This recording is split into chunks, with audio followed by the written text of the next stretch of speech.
सभी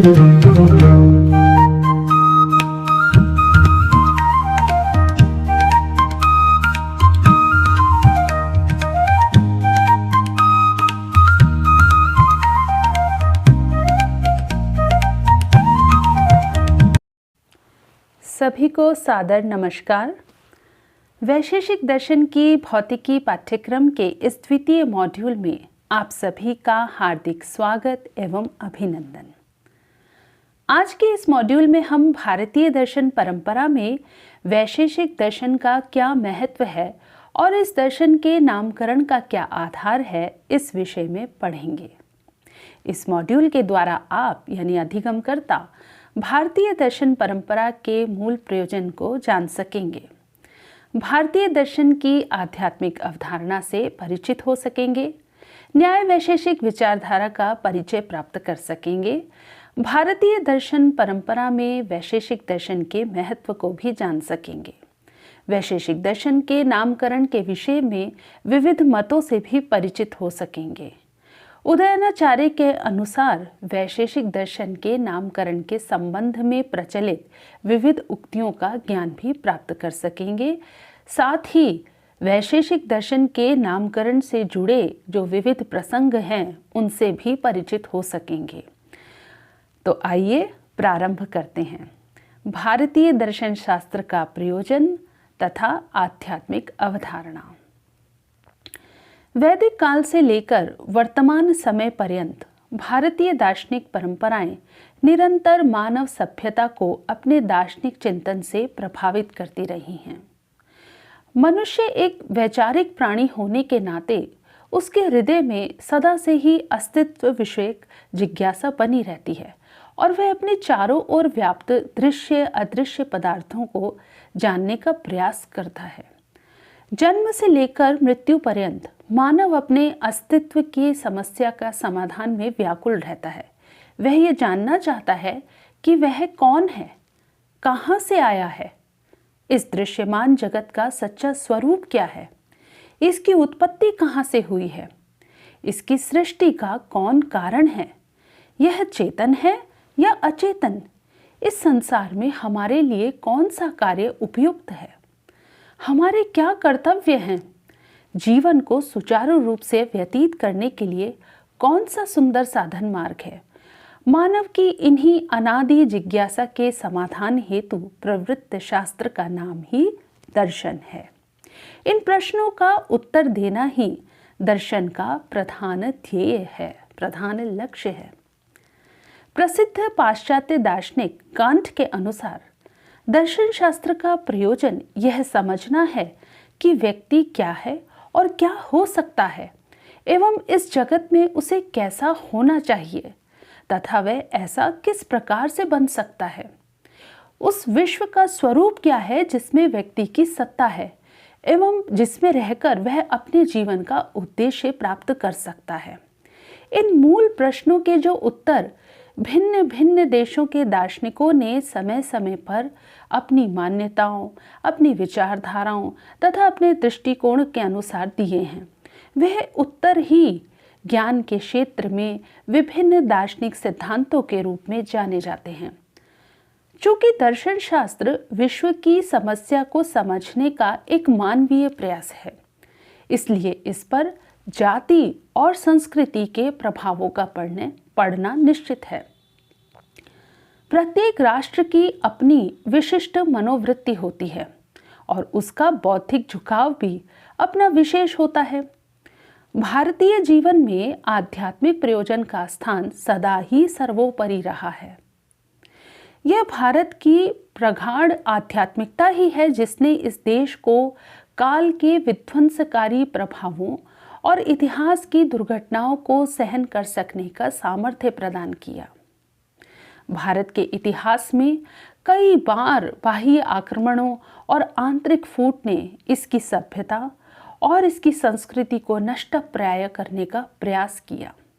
यूनानियों ने, सीथियनों ने, फारसवासियों ने, मुगलों ने, फ्रांसीसियों ने और अंग्रेजों ने क्रमशः इस सभ्यता को दबाने का प्रयत्न किया। तथापि भारत देश की इस संस्कृति ने अपना मस्तक सदैव ऊंचा रखा।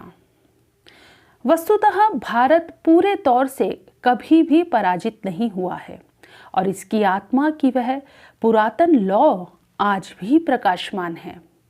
अपने अब तक के संपूर्ण जीवन में भारत का एक ही उद्देश्य रहा है और वह है सत्य का संस्थापन और असत्य का प्रतिकार। इस प्रकार हम पाते हैं कि भारतीय विचारधारा के इतिहास में मस्तिष्क के अंतहीन गवेषणा के दृष्टांत मिलेंगे, जो पुरातन होने पर भी सदैव नवीन हैं, सदा नूतन हैं।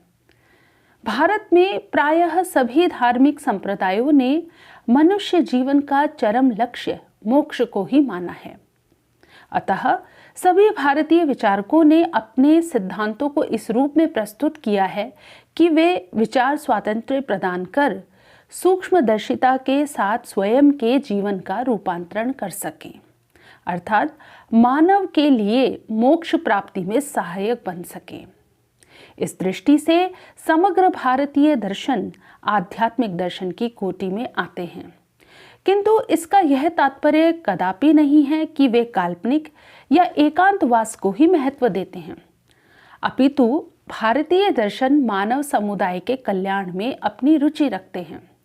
इनका उद्भव जीवन में से होता है और विभिन्न शाखाओं और संप्रदायों में से होकर यह पुनः जीवन में ही प्रवेश करता है। वस्तुतः यूं देखा जाए तो गीता और उपनिषद इत्यादि ग्रंथ जन साधारण के धार्मिक विश्वास की पहुंच के बाहर नहीं हैं। ये ग्रंथ इस देश के महान साहित्य के अंग हैं और साथ ही बड़ी बड़ी दार्शनिक विचारधाराओं के माध्यम भी हैं। पुराणों में कथाओं और कल्पनाओं के रूप में जो सत्य छिपा हुआ है वह वस्तुतः सामान्य जनता के बड़े वर्ग के उपकार हेतु ही है। बहुसंख्यक जनता की रुचि को तत्व मीमांसा की ओर प्रवृत्त करने का जो दुष्कर कार्य है उसमें भारत ने सफलता प्राप्त की है, जो कि दार्शनिक सिद्धांतों द्वारा ही संभव हो सका है। संपूर्ण भारतवर्ष में दर्शन शास्त्र की लोकप्रियता जितनी रही उतनी किसी भी अन्य देश में नहीं। इसका कारण यह है कि भारतीय दर्शन का धर्म से, तत्वज्ञान से तथा भारतीय जीवन से गहरा संबंध है। त्रिविध ताप से संतप्त जनता की शांति के लिए, क्लेशमय संसार से आत्यंतिक दुख निवृत्ति करने के लिए भारत में दर्शन शास्त्र का आविर्भाव हुआ। दूसरे शब्दों में कहें तो मनुष्य जीवन के विभिन्न संतापों को दूर कर उसको सही दिशा निर्देशन की कल्पना भारत के सूक्ष्म दृष्टा ऋषियों द्वारा दर्शन परंपराओं के माध्यम से प्रतिपादित की गई हैं और इन्हीं सूक्ष्म चिंतन की उत्कृष्ट परंपराओं को दो भागों में वर्गीकृत कर आस्तिक और नास्तिक दर्शन की संज्ञा दी गई है। प्रधान आस्तिक षट दर्शन हैं न्याय वैशेषिक, सांख्य योग, मीमांसा वेदांत। इसके अतिरिक्त तीन नास्तिक दर्शन प्रसिद्ध हैं, चारवाक, जैन और बौद्ध। आस्तिक दर्शन की श्रेणी में महर्षि कणाद प्रणीत वैशेषिक दर्शन न्याय दर्शन के साथ आस्तिक विचारधारा के प्रथम युग्म का दर्शन है, जो वेदों पर आस्था रखते हुए भी स्वतंत्र रूप से विकसित हुआ तथा जिसने दृश्य जगत से परे आध्यात्मिक गुत्थियां सुलझाने की अपेक्षा इसी परिदृश्यमान विश्व की सत्ता को वास्तविक मानकर उसकी व्याख्या करना ही श्रेयस्कर समझा। अतः इस दृष्टि से भारतीय दर्शन की इस धारा का योगदान अत्यंत मौलिक एवं महत्वपूर्ण है, क्योंकि उसके अनुसार अनुभव ही प्रमाण है। न्याय वैशेषिक दार्शनिक कट्टर वस्तुवादी है तथा अनुभव की यथार्थता में उसे दृढ़ विश्वास है। अतः उसकी मूल स्थापना यही है कि जगत में जिन वस्तुओं का हमें अनुभव होता है वे वस्तुतः सत्य हैं।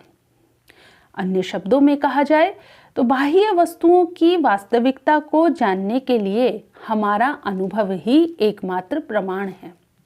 यह अनुभव ही विविध वस्तुओं को प्रस्तुत करता है, जो अनेक प्रकार की विशेषताओं या धर्मों के आश्रय रूप में प्रतीत होते हैं। इस प्रकार वस्तु या धर्मी तथा गुणों या धर्मों में जो भेद हमें अनुभव होता है उसको छिपाया नहीं जा सकता। अन्य शब्दों में कहें तो धर्म धर्मी भेद न्याय वैशेषिक का आधारभूत सिद्धांत है और इसी सिद्धांत के कारण भारतीय दर्शन परंपरा में इस संप्रदाय का विशिष्ट स्थान है तथा यही सिद्धांत इसे अन्य दर्शनों से पृथक भी कर देता है, क्योंकि केवल न्याय वैशेषिक का मत ही मानव के सामान्य बाह्य अनुभव के सर्वाधिक निकट पड़ता है। इस दर्शन की संप्रदाय की सर्वप्रथम स्थापना यही है कि जगत जिस रूप में हमें अनुभव होता है उसी रूप में वास्तविक एवं सत्य है तथा उसकी सत्ता हमारे अनुभव से भी स्वतंत्र और निरपेक्ष है। इसे इस प्रकार भी कहा जा सकता है कि न्याय वैशेषिक के अनुसार ज्ञाता, ज्ञेय एवं ज्ञान तीनों की पृथक पृथक वस्तुगत सत्ता मानी गई है। ज्ञेय की सत्ता ज्ञाता या उसके ज्ञान पर निर्भर नहीं है, वह इन दोनों से स्वतंत्र रूप में सत्य है। इस प्रकार केवल न्याय वैशेषिक दर्शन ही वस्तुतः वस्तुवादी कहा जा सकता है, क्योंकि वह अनुभव द्वारा प्रस्तुत जगत के तत्वों की वस्तुगत सत्ता स्वीकार करता है। यद्यपि न्याय वैशेषिक दर्शन के बहुत से सिद्धांतों में सामीप्य है, किंतु फिर भी इनकी विभिन्नताओं को जानना आवश्यक है, जिससे वैशेषिक दर्शन के प्रति स्पष्ट दृष्टिकोण हमारा बन सके। न्याय वैशेषिक दर्शन को समान तंत्र यानी अलाइड सिस्टम की संज्ञा इसलिए भी दी गई है क्योंकि ये दोनों दर्शन पदार्थ अर्थात कैटेगरीज या सब्सटेंस की बात करते हैं, किंतु न्याय 16 पदार्थों को मानते हैं तथा वैशेषिक 7 पदार्थों को मानते हैं। साथ ही ये दोनों दर्शन बहुविध सत्य को स्वीकार भी करते हैं, अर्थात भारतीय दर्शन की अन्य शाखाओं की भांति न्याय वैशेषिक भी निःश्रेयस प्राप्ति को ही अपना चरम लक्ष्य मान कर चलते हैं। जिस प्रकार वेदांत दर्शन में केवल एक वस्तु तत्व ब्रह्म के साक्षात्कार को ही निःश्रेयस का यानी मोक्ष का साधन माना गया है, और सांख्य दर्शन में प्रकृति पुरुष इन दो मूल तत्वों के वास्तविक भेद को जान लेना ही दुख निवृत्ति अर्थात मुक्ति का मोक्ष का उपाय कहा गया है, उसी प्रकार विश्लेषण संश्लेषण की सूक्ष्म प्रक्रिया के अनंतर कणाद ने जगत के सभी अभिधेय तत्वों को 6 पदार्थों में विभक्त कर यही प्रतिपादित किया है कि इन्हीं के वास्तविक ज्ञान से निःश्रेयस की प्राप्ति अर्थात मोक्ष प्राप्ति हो सकेगी। जैसा कि वैशेषिक सूत्र के प्रथम अध्याय में कहा गया है, धर्म विशेष प्रसूताद द्रव्य गुण कर्म सामान्य विशेष समवायानाम पदार्थानाम साधर्म्य वैधर्माभ्याम तत्व ज्ञान निःश्रेयसम। इसी प्रकार न्याय सूत्रों के प्रणेता गौतम ने 16 पदार्थ माने हैं और घोषित किया है कि इन्हीं के तत्वज्ञान से मुक्ति प्राप्त होगी। यद्यपि न्याय वैशेषिक समानतंत्र दर्शन है, क्योंकि सामान्य रूप से न्याय दर्शन वैशेषिक तत्व मीमांसा को ही यथावत स्वीकार कर लेता है, किंतु न्याय सूत्रकार गौतम ने मुख्यतः ज्ञान एवं उसके साधनों पर बल दिया है, जबकि कणाद ज्ञान के विषयों पर बल देते हैं। प्रकारांतर से कहें तो न्याय शास्त्र प्रमाण विचार यानी सोर्स ऑफ नॉलेज को मुख्य मानता है तथा इन शास्त्रों में तर्क सम्मत बोध, जिसे हम अंग्रेजी में कहेंगे जजमेंटल अंडरस्टैंडिंग, पर बल दिया गया है, जो कि एक प्रक्रिया द्वारा वस्तु के निष्कर्ष तक पहुंचने का परिणाम होता है। इसलिए न्याय को प्रमाण शास्त्र भी कहा जाता है, जबकि वैशेषिक प्रमेय अथवा प्रमा ट्रू नॉलेज पर अधिक बल देता है। न्याय प्रमाण विचार में प्रत्यक्ष अर्थात परसेप्शन, अनुमान इन्फेरेंस, उपमान कंपैरिजन, शब्द वर्बल टेस्टिमनी, इन चारों को मानता है, जबकि वैशेषिक प्रत्यक्ष अनुमान की सत्ता को स्वीकार करता है और इनके अनुसार शब्द प्रमाण अनुमान में ही अंतर्भूत हो जाते हैं। इस प्रकार से न्याय ज्ञान मीमांसा यानी एपिस्टोमोलॉजी पर तथा वैशेषिक दर्शन तत्व मीमांसा मेटाफिजिक्स पर बल देता है। इसके अनुसार इन तत्वों या पदार्थों का ज्ञान ही निश्रेयस का साधन है। ज्ञान के साधनों का विचार यहाँ गौण है। वैशेषिक दर्शन में कणाद के सूत्रों में ये 6 पदार्थ 6 ही माने गए: द्रव्य, गुण, कर्म, सामान्य, विशेष तथा समवाय। किंतु परवर्ती वैशेषिककारों ने अभाव की भी पृथक सत्ता मानकर उसे 7वां पदार्थ मान लिया है। यह उल्लेखनीय है कि वैशेषिक दर्शन में सभी ज्ञेय वस्तुओं की एक सूची मात्र दे दी गई है। उन विविध वस्तुओं को संश्लिष्ट करने का कोई प्रयास नहीं किया गया है, अपितु उनमें अंतिम वैशिष्ट्य पर ही बल दिया गया है। संभवतः इसी वैशिष्ट्य सिद्धांत पर बल देने के कारण ही इस दर्शन का नाम वैशेषिक पड़ा है। तो आज के इस मॉड्यूल की पाठ्य सामग्री का समापन हम यही करते हैं और इस मॉड्यूल के दूसरे भाग में वैशेषिक दर्शन के नामकरण के आधार के विविध मतों का तथा मान्यताओं की हम चर्चा करेंगे। धन्यवाद। नमो नमः।